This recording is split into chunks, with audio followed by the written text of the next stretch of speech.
Buenos días. Entonces, el día de hoy vamos a hablar de estrategias en la disminución de la transmisión materno-infantil del VIH durante el trabajo de parto. Bueno, ya el doctor dijo, yo soy residente de segundo año de ginecología y obstetricia. Muchas gracias. Nuestros objetivos entonces para esta charla va a ser conocer la situación en Colombia en cuanto a cómo estamos en la reducción de la transmisión materno-infantil. Vamos a evaluar la evidencia con respecto a los diferentes mecanismos para disminuir la transmisión materno-infantil, tanto en el trabajo de parto como el parto. Y los principales ítems van a ser la vía del parto, cesárea versus parto vaginal, si administramos o no sidobudina a todas las pacientes intraparto y qué hacemos con las pacientes que tienen ruptura de membranas prematuras principalmente. Además, vamos a hacer una comparación de las recomendaciones actuales de las diferentes guías en cuanto al manejo intraparto de estas pacientes y vamos a ver cómo su nivel de evidencia. ¿Cuál fue la motivación para realizar esta charla? Es que se ha visto pues que en Colombia ha realizado muchos esfuerzos para disminuir la transmisión materno-infantil en cuanto a su prevención y su tratamiento. Sin embargo, pues sabemos que Colombia es un país pues en vía de desarrollo, es un país pobre y pues también enfrenta muchos desafíos específicos por eso. Entonces, a veces es muy limitado llegar pues como a las poblaciones distantes y pues por eso también se ha visto un poco frenada como toda la eliminación de la transmisión. Para hablar un poco de la historia del VIH, este se documenta aproximadamente la primera vez en 1959, se da el primer caso de infección por VIH. Sin embargo, es hasta 1981 donde se da una primera alerta dada por el CDC, donde informó que jóvenes hombres homosexuales estaban presentando pues como una neumonía muy atípica y muy agresiva. Probablemente se trataba ya del SIDA, pero pues aún no se conocía con este nombre. Más tarde, en 1983, por el Instituto de Pasteur de París, se da el conocimiento de un virus llamado inicialmente virus asociado a la linfadenopatía, sin embargo, posteriormente pues le vamos a llamar virus de la inmunodeficiencia humana. Se dieron muertes de famosos reconocidos en 1985, pero sin embargo hasta 1987 que se crea el primer antirretroviral y esto gracias a que la FDA redujo los tiempos de aprobación de las drogas pues para el SIDA, se puede dar el primer antirretroviral. Sin embargo, pues era muy costoso y traía demasiados efectos adversos. En 1988 se empiezan a medir ya los niveles de cargas virales y su predicción en cuanto al SIDA.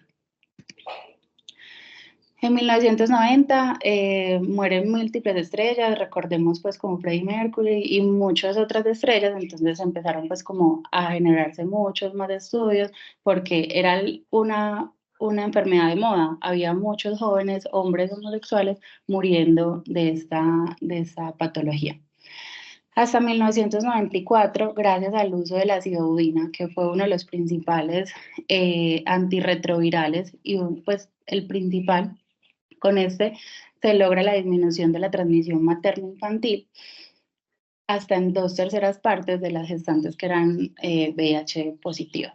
Hasta 1995-96 ya se crean las combinaciones de los antirretrovirales y esto tuvo un gran impacto ya que fueron pues como muy eficientes en disminuir las cargas virales y pues las complicaciones del mismo. Hasta el 96 se crea la ONU-SIDA, que es una organización asociada a las Naciones Unidas, donde crean estrategias para innovar y generar pues como medicamentos y disminuir esa prevalencia pues como decía, o por lo menos tratar a las personas que ya venían siendo diagnosticadas. Hasta 2001 se crean pues como patentes a nivel mundial para esos países pobres que no tenían tanto acceso, porque recordemos que eran muy caros los medicamentos, entonces se crean patentes para generar medicamentos genéricos.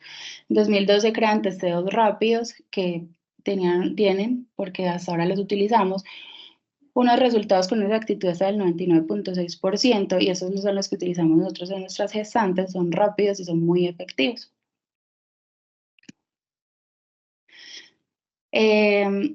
Bueno, en 2012 se presenta el primer paciente libre de VIH, sino es hasta 2014 donde UNICIDA dice, ya tenemos tratamiento, ya estamos con pruebas rápidas, podemos diagnosticar más pronto a nuestros pacientes, entonces se crea la estrategia 90-90-90 que consistía en el 90% de las personas tuviesen su diagnóstico, el 90% tratamiento y el 90% que tuviesen cargas virales indetectables. En 2017 ellos dicen, esto está súper bueno, nos está sirviendo mucho, cambiemos las estrategias para que en 2020 esas estrategias sean de 95, 95, 95. Y ya en 2019 se da la segunda remisión de un paciente tratado por 19 meses.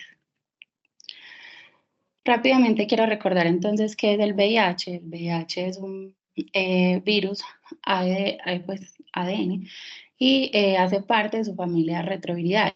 Y como parte de esta familia tiene una transcriptasa inversa que todos los que tienen pues como esta transcriptasa inversa cataliza la síntesis de su ADN por medio de un ARN. Por otro lado, hace parte del género lentivirus y como parte de este género puede generar enfermedades crónicas recurrentes y progresivas y pues inmunodeficientes como lo es el VIH. Aquí como para recordar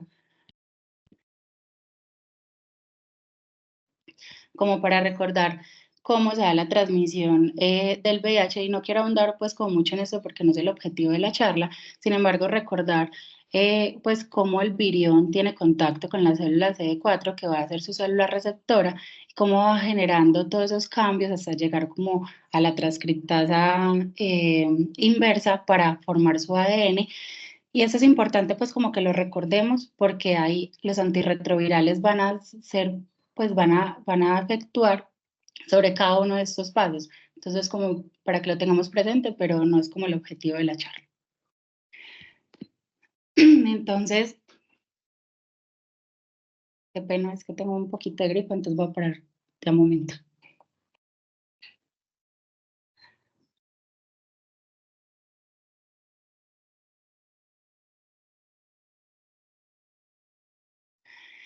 Entonces, en cuanto a la epidemiología,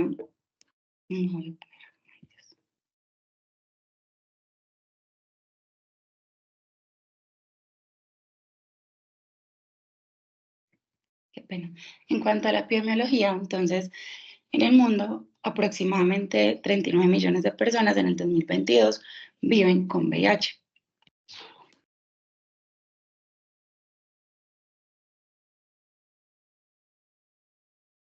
Viven con VIH y cerca de 1,3 millones de personas se infectaron nuevos por VIH en el 2012.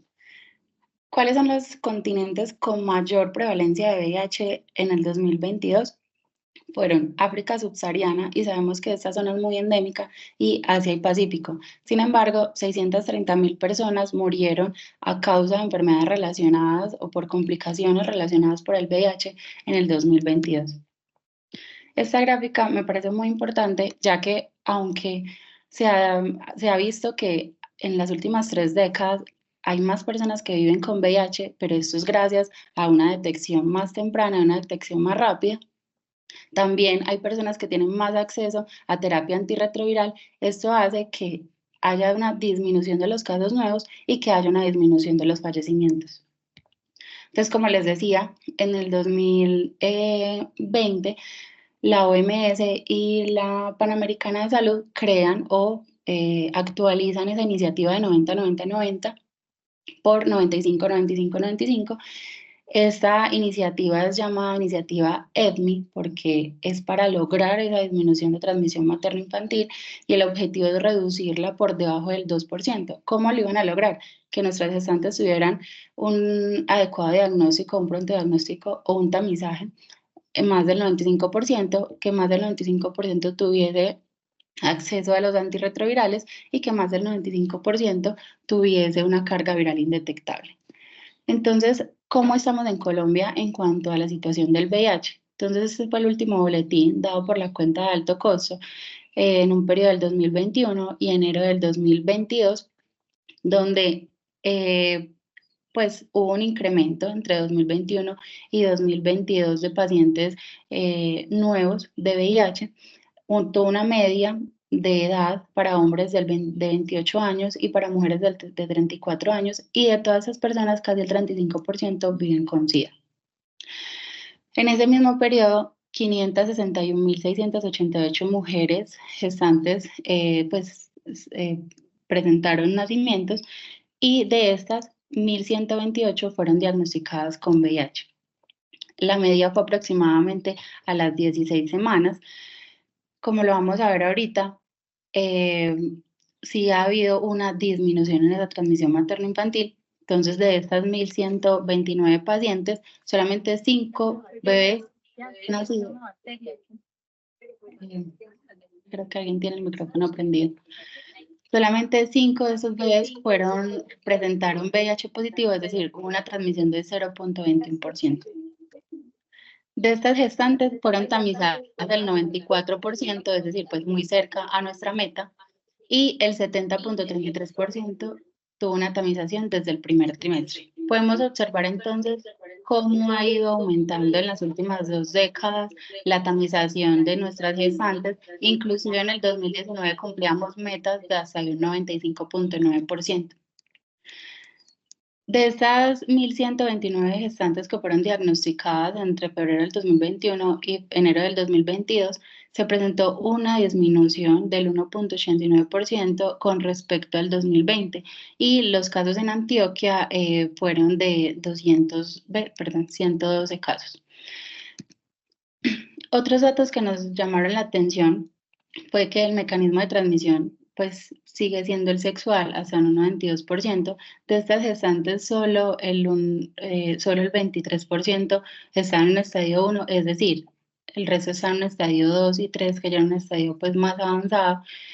Se logró una carga viral indetectable casi en el 68% de las pacientes, y de estas se presentó un aborto en el 10.46%. En cuanto al momento de detección antes del embarazo, es decir, aquellas gestantes que ya nos llegaban con el diagnóstico, fue casi el 55%, durante el embarazo fue el 43%, y esto es muy relevante ya que ahí es donde vamos a impactar más en cuanto al tratamiento antirretroviral. Durante el parto fue el 1.33% y en el posparto el 0.89%. Entonces, como les decía, de esas 1.129 pacientes que tuvieron bebés, que fueron 980 bebés, de estos el 5% fueron diagnosticados con VIH, es decir, una transmisión materno-infantil de 0.51%, es decir, que en ese periodo Colombia cumplió con el porcentaje pues, de transmisión materno-infantil, que debería ser por debajo del 2%. Como podemos ver acá antes, también las estadísticas, desde el 2018 también cumplimos metas por debajo del 2%. Entonces Colombia ha sido muy juiciosa, se ha adherido mucho a esa estrategia pues dada por la OMS y la Panamericana. Ahora bien, entonces, ¿cuáles son los mecanismos de transmisión y cómo podemos impactar nosotros en cada uno de estos? Si nosotros no damos un tratamiento adecuado a las gestantes, tanto en el embarazo como durante el trabajo de parto o en el posparto durante su lactancia, el riesgo de transmisión materno-infantil, inclusive en el parto, puede alcanzar hasta el 80%. Y esto se puede disminuir si implicamos y si aplicamos pues las estrategias que vamos a ver a continuación, hasta menos del 2%, e inclusive hay estudios que dicen hasta el menos de 1% de transmisión. Entonces, ¿qué pasa durante el embarazo o durante el trabajo de parto? Que por las contracciones hay como microtransfusiones transplacentarias de sangre pues materno-fetal contaminadas con el virus. Entonces, por eso es que debemos de tener unas cargas virales indetectables durante el momento del embarazo y durante el momento del parto. Si en el momento del parto, por todas las secreciones, pues obviamente el bebé va a tener contacto con sus mucosas y con las mucosas de la mamá, pues también va a tener contacto con el virus. Y durante la lactancia, pues el simple hecho de lactar en estas gestantes, pues puede conllevar un riesgo de transmisión materno-infantil asociado a otros factores como factores virales, entonces resistencias a medicamentos del virus, porque ahorita se están observando en cuanto al huésped, es decir, la madre, si durante el trabajo de parto,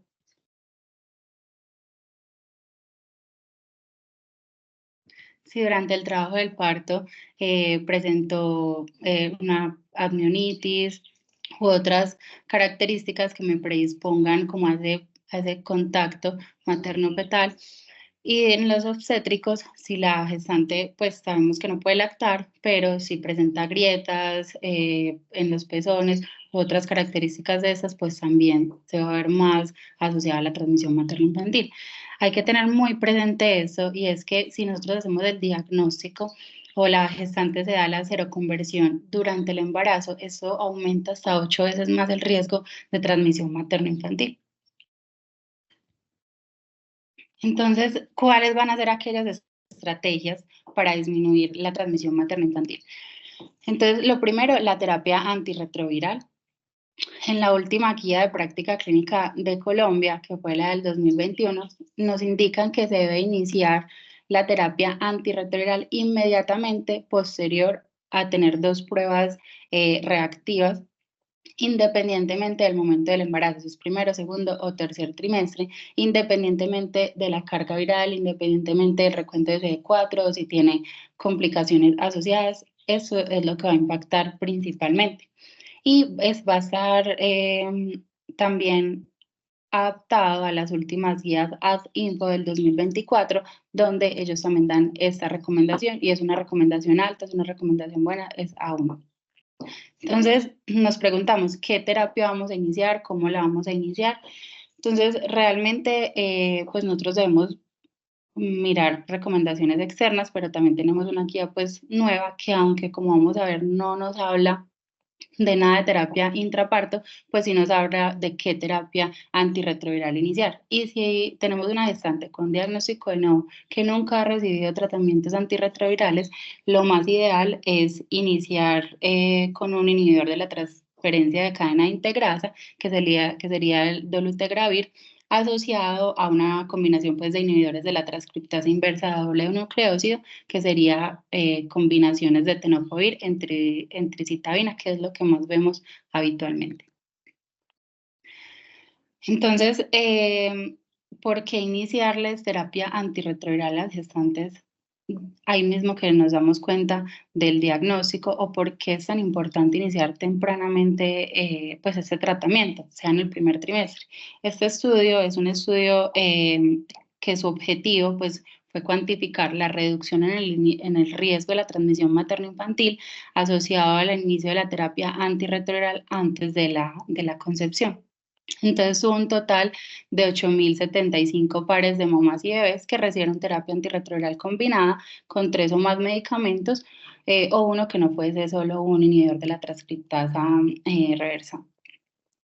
Tuvo una participación de 90 centros perinatales en Francia. El estudio se realizó entre 2000 y 2011 y se realizó un seguimiento mensual a las pacientes y a los bebés de carga viral por 2 años.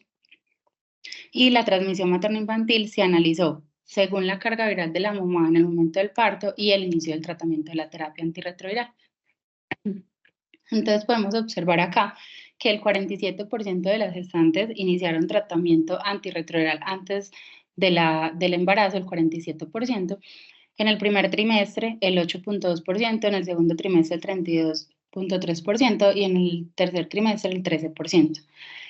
De estas pacientes que pues tuvieron cargas virales indetectables al momento del parto, podemos observar que en el primero y en el segundo trimestre, perdón, antes del embarazo y en el primer trimestre tuvieron cerca casi el 75% cargas virales indetectables.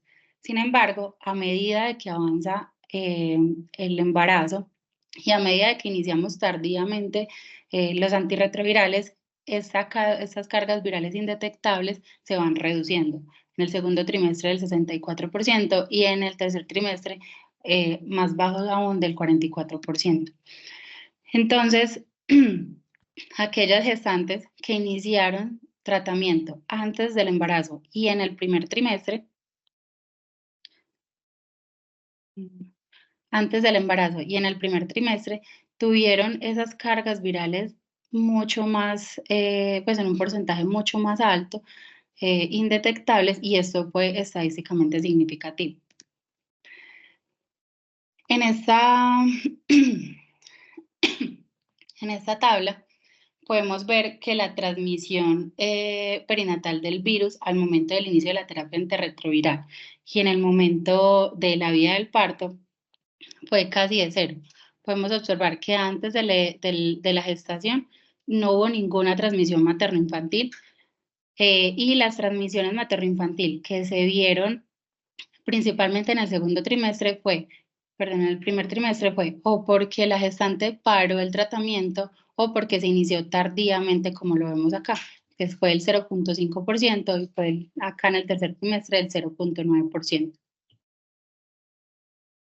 Y algo muy importante que nos hablan estas guías británicas, o este estudio pues que es británico, es que aquellas gestantes que tuvieron cargas virales entre 50 y 400 ya se presentaban transmisiones materno-infantil. Ahorita vamos a ver que algunas guías hablan de un punto de corte de 1000 pues de las cargas de copias por mililitros. Sin embargo, ellos, pues los británicos, se basan en 400 por este estudio. Observemos que en el primer trimestre se puede ver una transmisión materno-infantil del 1.6%, que aunque sí cumple las metas, a medida de que avanza la gestación y se inician tardíamente los antirretrovirales, pues esta transmisión va aumentando e inclusive en el tercer trimestre, al iniciarle el tratamiento, puede ser cerca del 3% de transmisión. En esta tabla, entonces, podemos ver que la tasa global de transmisión materno-infantil fue del 0.7%, que con cargas virales por debajo de 50 era el 0.3%, pero esto iba incrementándose a medida de que teníamos cargas virales pues más altas. Inclusive, como le decía previamente, con cargas virales de 50 a 399 ya se ve un incremento de la transmisión materno-infantil, y esto también fue ajustado por la edad materna, por el origen geográfico, por el modo del parto, por la edad gestacional, y tuvo un riesgo hasta de 4.3 veces más de tener transmisión materno-infantil con cargas inclusive de 50 a 399. Entonces, en este primer estudio podemos concluir que claramente esas gestantes que mantenemos esas cargas virales indetectables, es decir, por debajo de menos de 50 copias, y que se iniciaron pues terapia antirretroviral antes del embarazo, las mantienen muy suprimidas, pero esos valores de transmisión materno-infantil incrementan con valores inclusive de 50 a 399. Ahora bien, cuando hablamos de parto vaginal versus cesárea, entonces se recomienda de que nosotros realicemos un seguimiento trimestral de la carga viral y que la última carga viral que tenga nuestra paciente sea 4 semanas antes de la fecha probable de parto, es decir, aproximadamente a la semana 36, ya que la carga viral es directamente proporcional con el riesgo de transmisión perinatal, y como lo dijimos al principio, el riesgo de transmisión puede bajar hasta menos del 1% si tenemos cargas virales indetectables y adecuada adherencia al tratamiento antirretroviral. Esto nos va a servir para determinar la vía del parto, determinar el uso de sidobudina intraparto y pues posteriormente, ahorita lo vamos a ver, la terapia profiláctica para el neonato. Entonces, las guías ad info del 2024 nos indican que si tenemos pacientes con cargas virales menores a 1000, podríamos darles un parto vaginal normal, y eso tiene una recomendación 2A. Sin embargo, cuando se tienen cargas virales por encima de 1000, pues todas las guías concuerdan de que se va a realizar cesárea programada a la semana 39. Sin embargo, por el estudio previamente que vimos, el Royal College, que pues sus recomendaciones están basadas en la Asociación Británica de VIH del 2019, ellos indican, sí, si tiene una carga viral por debajo de 50, es decir, indetectable, parto vaginal normal con una recomendación 1C. Sin embargo, si esos pacientes tienen cargas virales entre 50 y 399, hay que considerar cesárea. Es la única guía que nos cambia como ese valor, que no es por encima de 1000, sino que por encima de 300, pues entre 50 y 399 copias, y ya lo vimos, esto va incrementando el riesgo de transmisión materno-infantil. Entonces ellos dicen, considere la cesárea con una recomendación, no sé. Y si cuando son por encima de 400, ellos recomiendan cesárea a la semana 38-39, pues asociada a la ciudadina, que lo vamos a ver ahorita. En las guías de práctica clínica colombiana del 2021 realmente no hay ninguna recomendación ni sobre la vía del parto ni el uso de sidodina, como lo vamos a ver.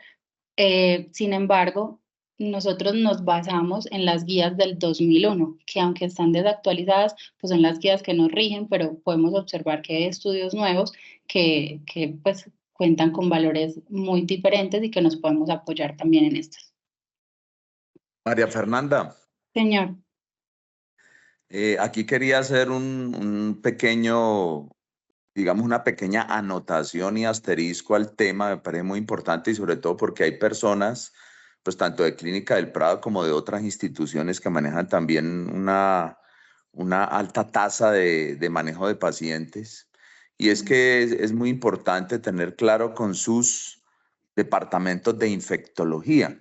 Yo sé que más tarde nos va a ayudar la doctora Claudia Beltrán en lo que tiene que ver con Clínica del Prado, pero sé que hay otras instituciones en donde tienen que conversar con sus infectólogos y llegar a acuerdos de cuál es la medida que se va a tomar en la institución como tal, porque como ustedes pudieron ver, lo que nos dijo María Fernanda, Colombia en su guía realmente no tiene una orientación al respecto. Entonces, nosotros realmente debemos basarnos en la recomendación que nos den nuestros infectólogos de Colombia. O sea, yo sé que en la literatura de la medicina perinatal, pues hay mucha cosa, pero yo pienso que esto debe ser una responsabilidad académica y legal compartida entre los departamentos de infectología y los departamentos de medicina perinatal para poder tomar una decisión de con qué carga viral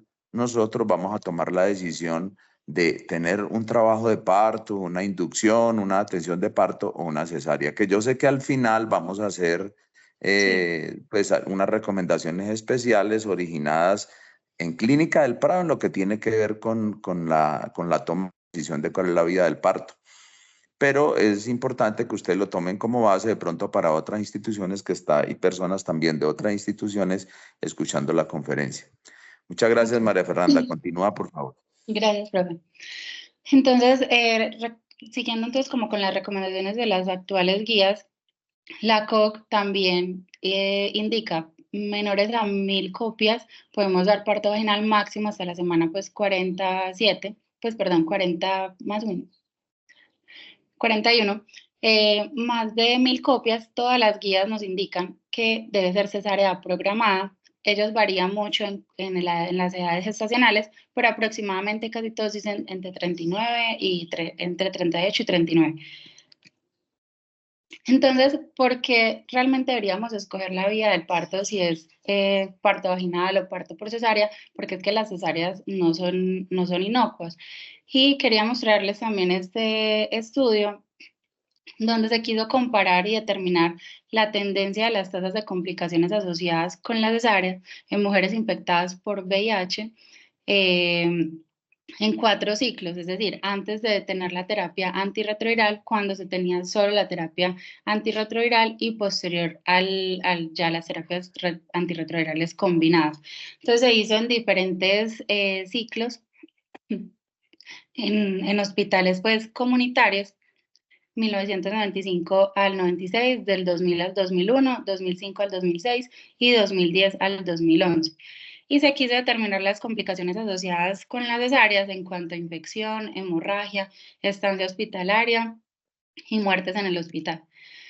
Podemos observar que en estos periodos ha ido incrementando la cesárea en las pacientes con VIH positivo. Muchas de ellas fueron por decisión propia y otras nos dice pues como el artículo por un poco como desconocimiento en cuanto a las cargas virales porque estaban pues entre 50 y 1000 y otras pues entre 50 y 40 y 400, entonces no se determinaba como muy bien cuándo realizar cesárea. Entonces, estas han ido incrementándose de pronto también por el miedo de la transmisión materno-infantil.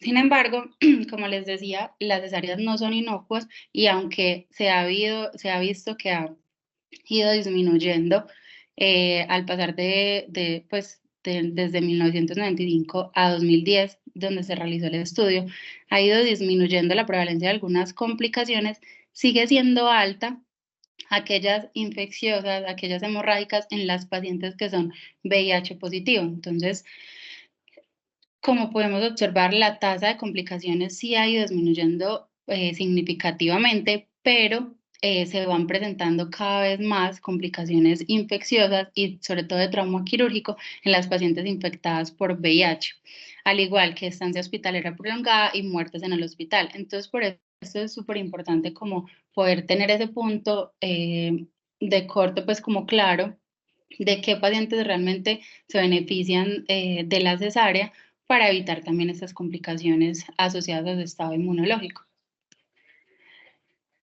¿Cómo deberíamos nosotros continuar la terapia antirretroviral que venía tomando la paciente y cómo debería ser la profilaxis durante el trabajo de parto?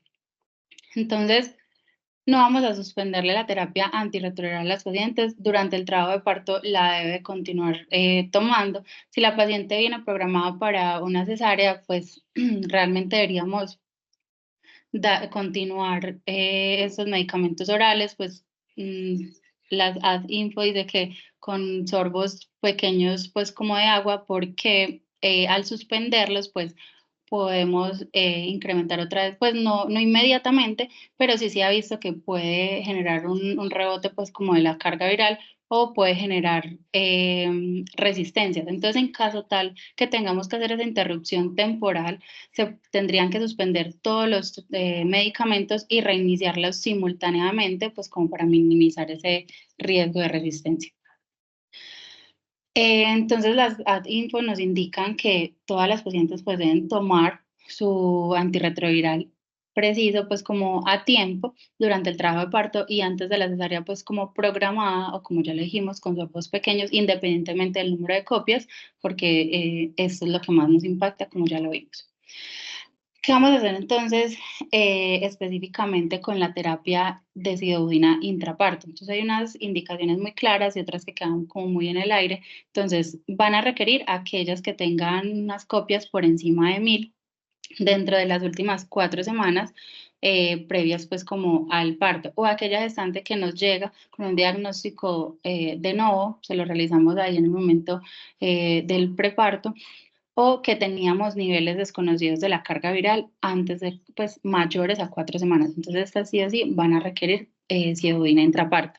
¿Quiénes no la van a recibir? Aquellas pacientes que son muy juiciosas, que están tomando la terapia antirretroviral adecuadamente, que son tolerantes a heces, que son adherentes al tratamiento, que tienen cargas virales indetectables dentro de las 4 semanas previas al parto y pues que están cumpliendo adecuadamente con la toma de sus medicamentos.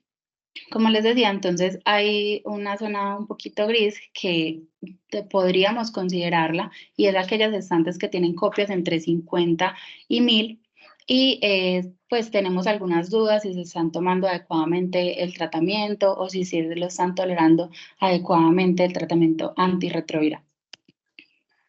Entonces, las guías AdInfo realmente recomiendan que si la paciente tiene cargas virales por debajo de 1000,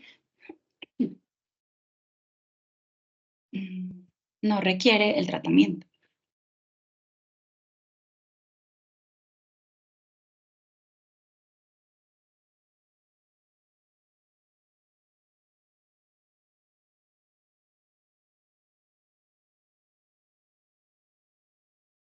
no van a requerir el tratamiento.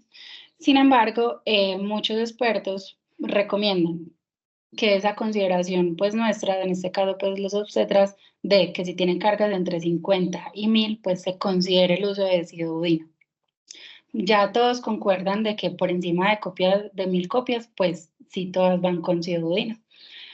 El Royal College nos indica también, considérela si tiene cargas virales por debajo de 1000 y obviamente iníciela si tiene cargas virales por encima de 1000. Como le decíamos, la guía práctica nueva pues no nos recomienda, no nos da ninguna recomendación sobre el manejo intraparto, pero nos podemos adherir pues a esas guías previas o como ya lo dijo el doctor, pues hacer un consenso con los infectólogos de cada institución. ACO también nos indica menos de 50 copias, no requiere de 50 a 1000, según criterio clínico, es que estas cargas virales de 50 a 1000 es como una zona muy gris, y mayores a 1000, pues sí van a requerir. Y uno que está pues como muy debatido es la sociedad canadiense. Ellos indican que desde el momento del inicio del trabajo de parto, independientemente de las cargas virales, independientemente de si tuvo ruptura de membranas o no, hay que iniciarle Sidobudina, con una recomendación 3B. Entonces, observemos que hay muchas diferencias en cuanto al uso de la Sidobudina en las diferentes guías pues, obstétricas. Y además, ellos indican que deberíamos utilizar una dosis única de neoparina en aquellas gestantes donde no recibieron tratamiento antirretroviral durante el embarazo. Entonces deberíamos administrarles esa dosis única con una fuerte recomendación 1B. ¿Por qué la Sidobudina intraparto y por qué se debería realizar una dosis de carga de 1 hora y continuar por al menos 3 horas para nosotros decir que tuvo una profilaxis adecuada? Se basa en este estudio donde realizaron, donde se midieron niveles de la Sidobudina tanto a la gestante como pues en el cordón umbilical y se demostró que con 3 horas se alcanzaba una adecuada, unos adecuados niveles de Sidobudina en sangre y esto mantenía la carga viral pues baja.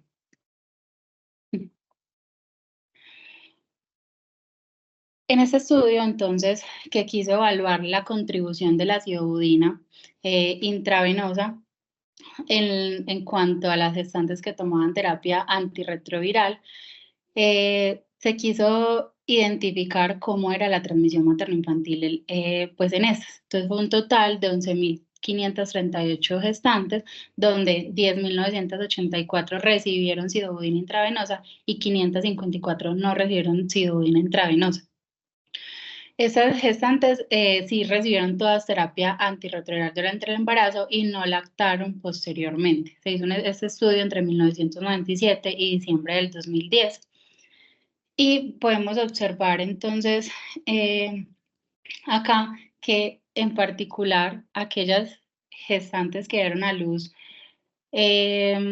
a término, mayores después a 37 semanas, tuvo una transmisión materno-infantil en aquellas que no se recibieron terapia de Sidobudina de 1.8% versus el 0.9% de las que recibieron pues terapia con Sidobudina. Sin embargo, si nos vamos acá al número de copias que tenían las gestantes, cuando tenían copias menores a 400, podemos observar que las que no recibieron Sidobudina no se presentó ninguna transmisión materno-infantil. Asimismo, como las que tenían copias entre 400 y 999 que no recibieron Sidobudina, no tuvieron ninguna transmisión materno-infantil. Sin embargo, aquellas pacientes que presentaban cargas virales por encima de 1000 y no habían recibido Sidobudina, podemos observar que en la etapa pues que se presentó una transmisión de 10.2% en aquellos bebés que las mamás no recibieron Sidobudina intraparto, pero aquellas con cargas virales por encima de 1000 que recibieron Sidobudina, pues las transmisiones fueron del 2.5% y eso fue estadísticamente significativo.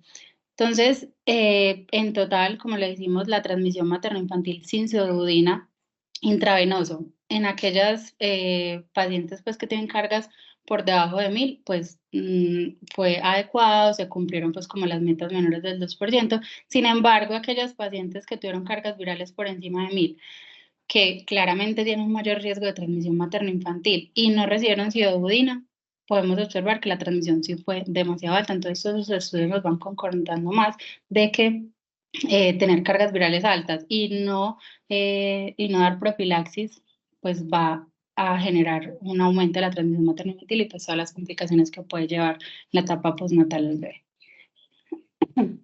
Acá podemos observar entonces lo mismo, cargas virales por debajo de 400, si no recibieron pseudobudina pues fue 0%, sin embargo pues estos no fueron estadísticamente significativos, a diferencia de las gestantes que tenían cargas virales por encima de 1000, que no recibieron pseudobudina versus las que sí recibieron pseudobudina, podemos observar que sí hubo una transmisión pues más alta y que fue estadísticamente significativa. En cuanto al momento del parto, en cuanto, por ejemplo, a la cesárea electiva, podemos observar que aquellas gestantes con cargas virales por encima de 1000 y que tuvieron alguna cesárea electiva y no recibieron pseudobudina, las transmisiones fueron más altas, 9.5% versus el 1.8%, y eso fue estadísticamente significativo. Y aquellas que no recibieron pseudobudina y tenían cargas virales por debajo de 1000, observemos que no hubo ninguna transmisión materno-infantil en cuanto al parto vaginal, parto por cesárea emergente o pues cesárea electiva. Y acá podemos observar entonces que sí aumenta un riesgo con un OR ajustado hasta de 3.5 veces más de tener una transmisión materno-infantil cuando se tienen pues cargas virales por encima de 1000 y no se administra tratamiento con pseudobudina. Entonces, sabemos que la pseudobudina sigue siendo un tratamiento pues o una herramienta muy eficaz para disminuir esta transmisión.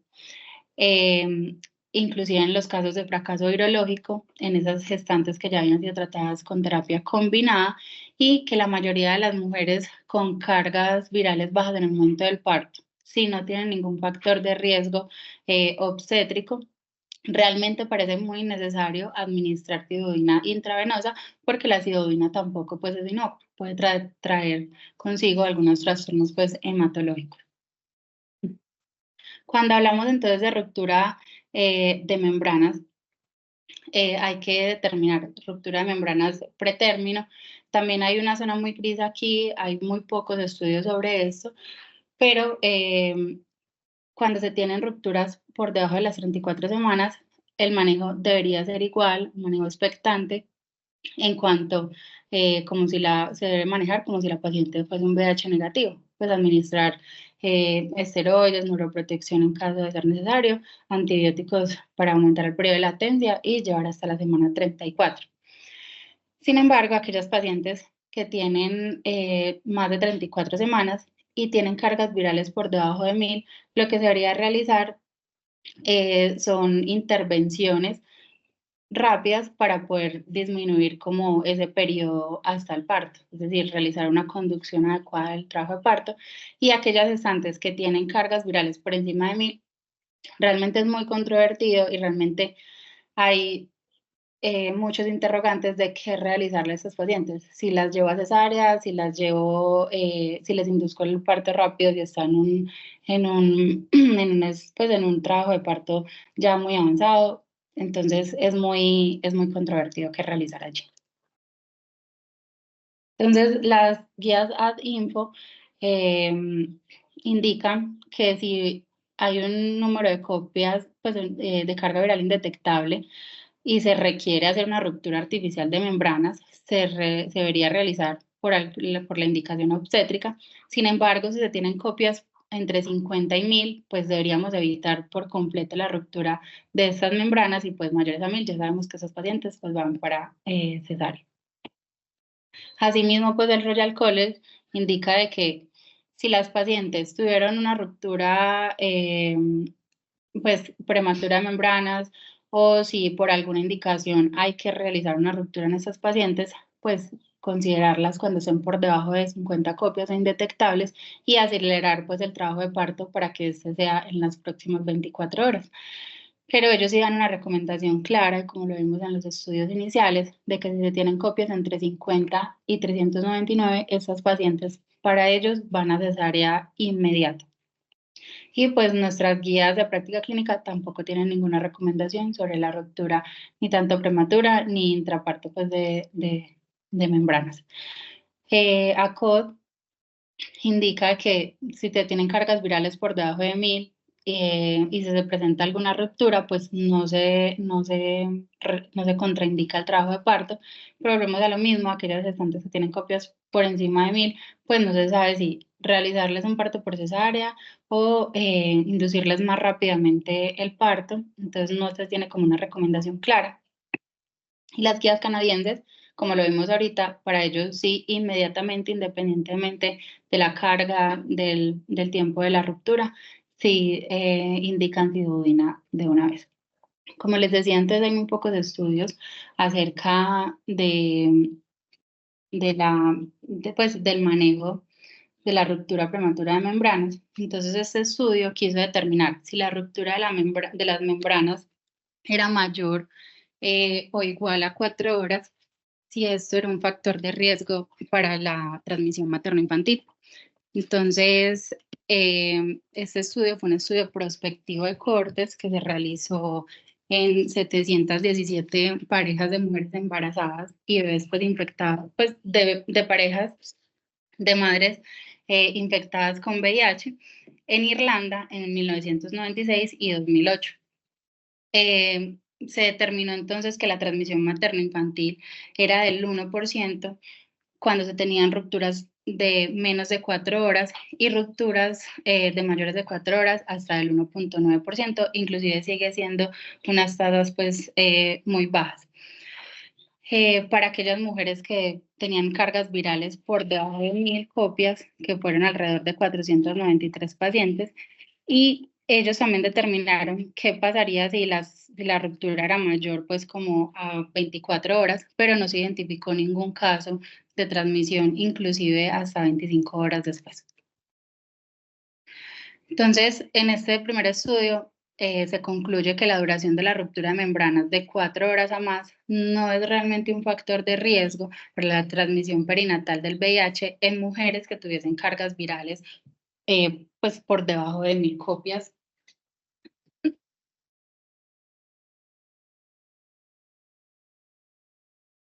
y que recibían pues la combinación de terapia antirretroviral. Este es un estudio pues un poquito más nuevo, es del 2016, que es como una continuidad de este previo. También se quiso investigar la asociación entre la duración de la ruptura de membranas y las tasas de transmisiones materno-infantil. Fue realizado además en Reino Unido en el 2007 y en el 2012. Esas gestantes venían recibiendo terapia antirretroviral combinada. Para la inclusión de esos, se deberían de tener los datos pues, de los bebés y el estado inmunológico de estos.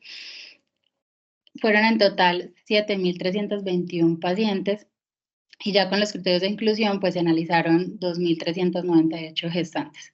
Entonces, como podemos observar acá, se presentaron solamente 8 casos de transmisión materno-infantil.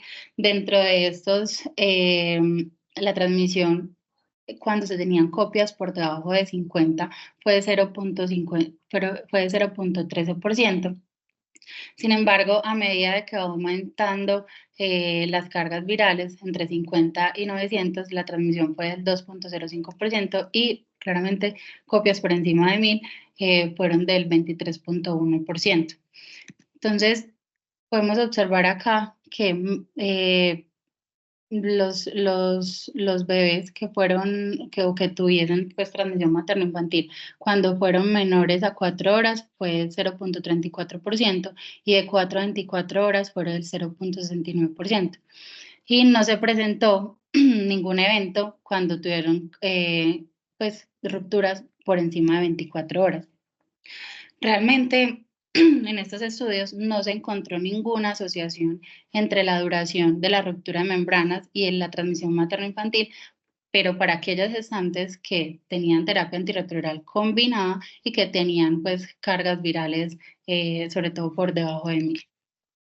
En cuanto a los procedimientos obstétricos, entonces, el pinzamiento tardío, pues todos estos no se van a contraindicar si tenemos cargas virales indetectables, es decir, por debajo de 50. Podemos hacer un pinzamiento tardío, se puede administrar analgesia epidural a estas pacientes, pero tener cuidado si la gestante está tomando ritonavir, porque este puede estar, pues cuando se utiliza el fentanil, puede estar asociado a mayor depresión respiratoria. El uso de forceps o pues parto instrumentado, si se presenta indicación, solamente en aquellos gestantes con cargas virales por debajo de 50.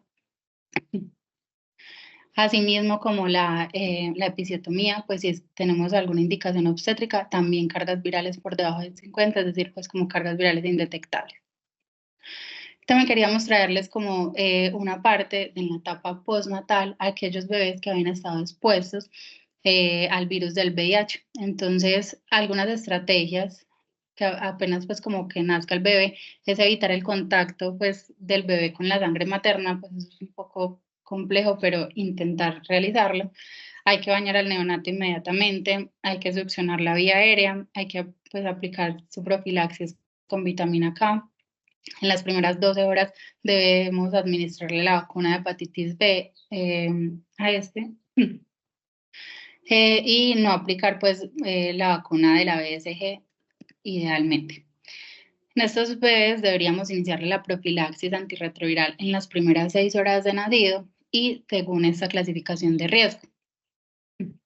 Muchas de las gestantes podrían caer en ese cuadro de alto riesgo, ya que algunas pues no tienen como esas cargas virales indetectables 2 semanas antes del parto, o en algunas no sabemos si tuvo una infección retroviral aguda durante la gestación, porque muchas veces como médicos que tenemos primer contacto con las gestantes, pues no preguntamos sobre esos síntomas de, pues si tuvo rinorrea, si tuvo tos, si tuvo algún síntoma que nos sugiere infección retroviral, ya que esto nos aumenta el riesgo de transmisión materno-infantil.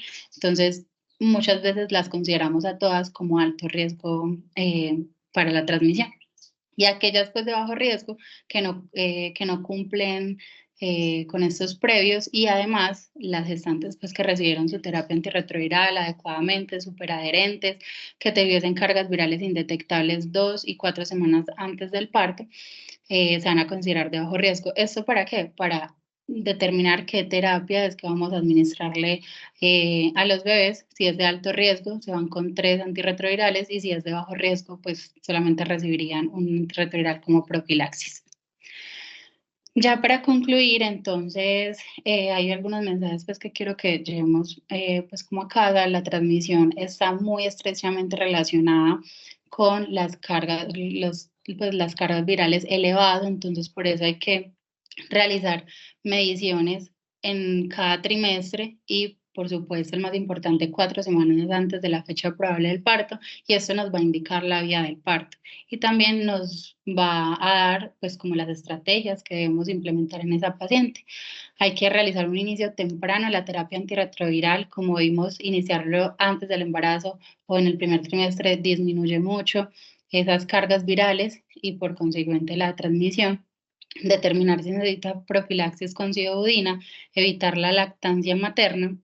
Evitemos cesáreas innecesarias a nuestros pacientes porque también tienen un alto riesgo de infecciones, de trauma quirúrgico, de estancia hospitalaria. Todos, pues nos aumenta toda esta morbilidad. Recordar que la ruptura de membranas prolongada no se ha asociado a la transmisión materno-infantil, pero sí evitar la ruptura pues, artificial o cualquier procedimiento invasivo, especialmente en mujeres con cargas virales por encima de 1000 o, pues como lo vimos, por encima de 50. Y algunos otros procedimientos obstétricos, pues no se los neguemos a las pacientes, como analgesia pues, epidural, que no ha demostrado que incremente pues como la transmisión materno-infantil. Sí, muchas gracias. Qué pena los cortes en la presentación. Le doy la palabra a la doctora infectóloga. Si de pronto nos quiere complementar. Hola, buenos días. Bueno, a todos, gracias María Fernanda por la revisión. Básicamente, para redondear lo que dijo el doctor Arturo ahora, si bien, y lo hemos hablado pues en otras ocasiones, no solo con VIH, sino con otras patologías, que son, digamos, por lineamientos vigiladas y auditadas para la clínica.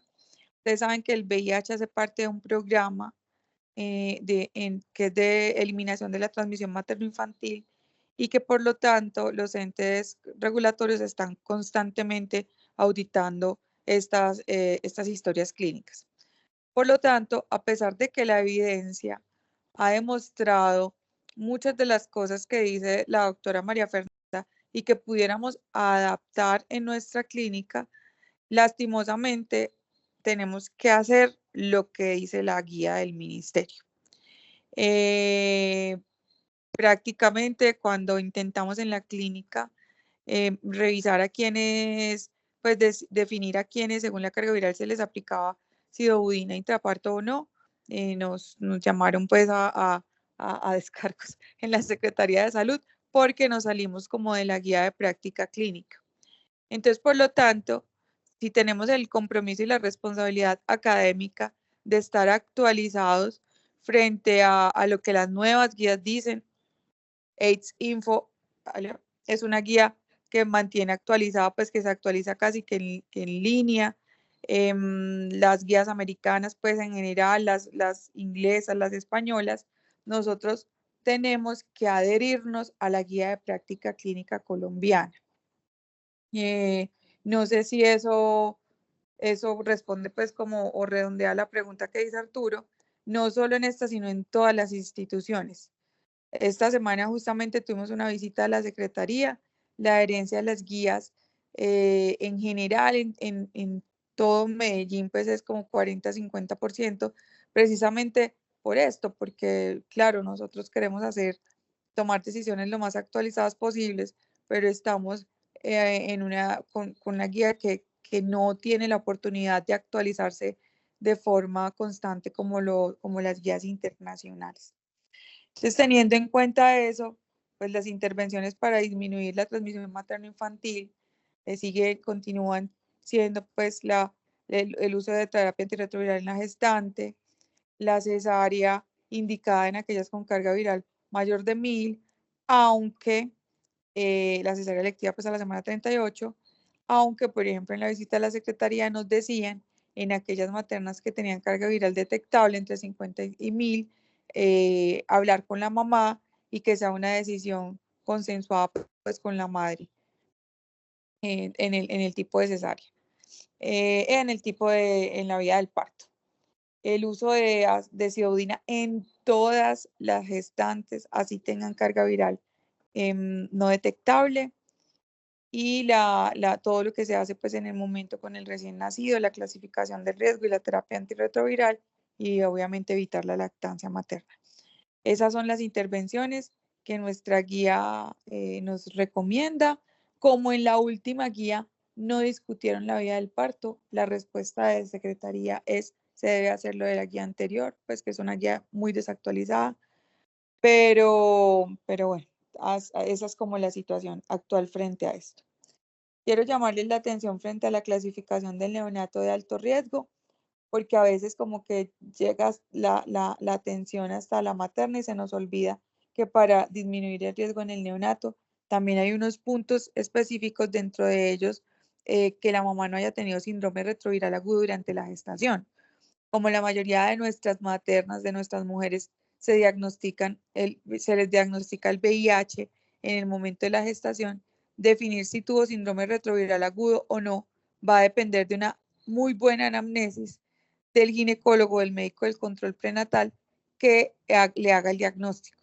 Entonces, la recomendación es cuando se hace un diagnóstico de VIH en la gestación, por favor, realizar una historia clínica completa y una anamnesis completa en la cual se interroguen síntomas sugestivos de síndrome retroviral agudo que ustedes saben que puede ser simplemente fiebre, adenomegalias, exantema, mialgias, reportarlos para saber con exactitud, bueno, con exactitud no, para acercarnos un poco al diagnóstico de síndrome retroviral agudo en la gestación y así poder clasificar también el riesgo en el recién nacido. Eso era lo que quería decir. Gracias. Muy bien, María Fernanda, muchas gracias. Tus diapositivas, tu conferencia está muy bien elaborada. Felicitaciones. Claudia, siempre muy atenta a todos estos temas y gracias pues por orientarnos en que una cosa pues es la parte académica que está en el mundo. Infelizmente en América Latina solamente hay 2 países en este momento que están atrasados en ese toma de conducta, que somos Colombia y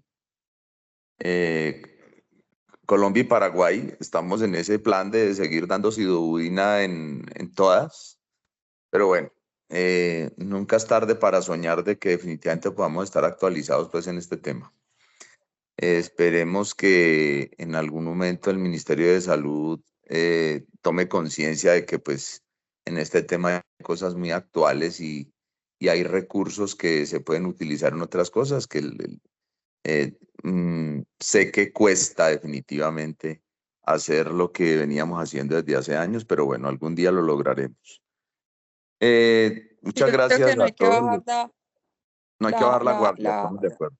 Hay que presionar desde las sociedades científicas. Yo creo que nos va a tocar hacer nuestra propia guía desde las sociedades científicas que hagan presión en el ministerio y que nos permitan pues hacer las cosas que ya la evidencia es muy clara, ¿no? Porque yo siento la misma frustración que sientes tú, pero pues nada, estamos en una institución que tiene que ser adherente porque eso genera ciertas sanciones, planes, bueno, cosas bueno, que nos toca cumplir. Entonces, nada, ahí está la pelota rodando. Gracias. Perfecto, bueno. Muchas gracias a todos por la asistencia. Por favor, no olviden firmar la asistencia también, tanto las personas dentro de Clínica del Prado como fuera de Clínica del Prado. Y muchas gracias. Que estén muy bien. María Fernanda, nuevas felicitaciones.